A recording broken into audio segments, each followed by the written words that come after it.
Jade Cargill. So we spoke on Wednesday, and some were surprised by the fact that they were going to this Chris Statlander rematch on Rampage that is airing, pretty much momentarily.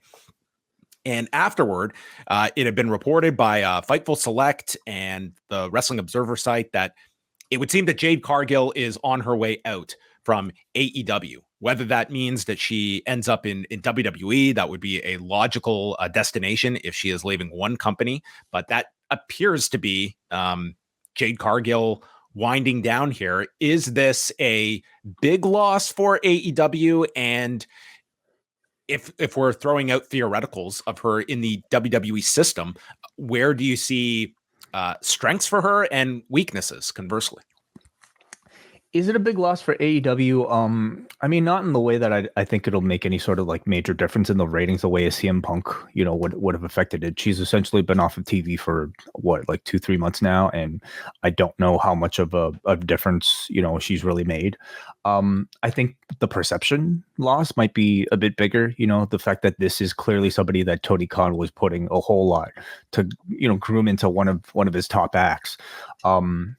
Giving her, what is it, a 50 plus something and an O win streak, basically letting her beat pretty much anybody. I mean, she's been a front and center featured the upfronts or whatever, like, media appearances and things like that. Yep. Somebody who, clearly they were invested in to represent the company for quite a while, and for her to go to the competition and basically live off the value of, whatever Tony has built into her. It would be a bit of a perception sort of like, I don't know, loss for AEW, but hey, that's the wrestling business, and that's the wonderful sort of nature of the free market, right? AEW has benefited from having CM Punk, having Bryan Danielson, having Chris Jericho. It's all about the same thing. I think she would be a great fit for the WWE. This is like AEW, I think, has certainly a higher, well, actually WWE does too, but there's maybe even more of an emphasis in AEW to perform in ring.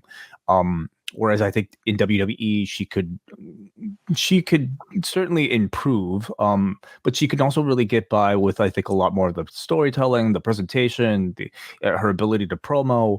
And I think like she'll have to improve even at that level, but like we're talking about Nia Jax potentially, being in the title program right now, and I think Jade is already much better than Nia Jax.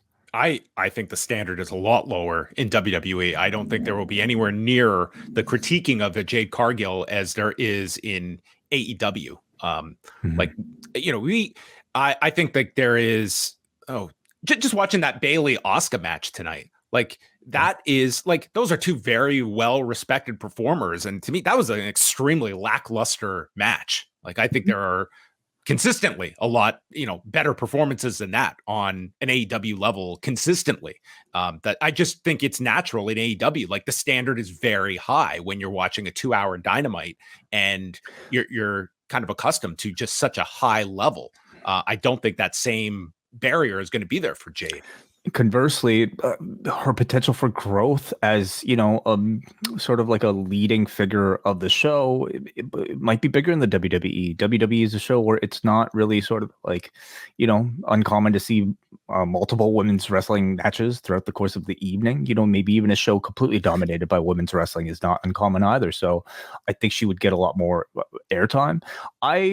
What do you think? Do you think she starts off in NXT, or do you think they put her right on the main roster if she does go to the WWE? I would think that she's coming. If she's going, it would be a big investment. I don't think she's going there for like your typical like standard contract. I would think. I think she would gain something from 6 to 8 months in NXT, but I think my gut would say she bypasses that because there will be. It's a big investment in her, and you could certainly justify putting her on the main roster right away. But I think like the NXT route would be, there would be people I think that would be very negative to that she would have to go to NXT, but I think it would be to her benefit.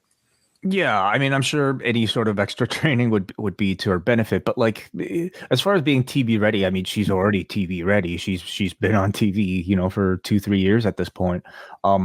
She could certainly, due to maybe continue to improve in the ring in the way that she has, but I think she could do that while being a part of the active roster, on the main roster, I should say.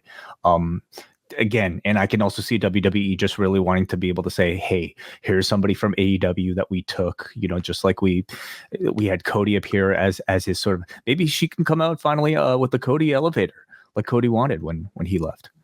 So all possible. Yeah. This could be part of Cody's character. On Raw, he's just signing people left and right. He brought over Jey Uso. Now he can bring Jade Cargill and just be like, look who I got.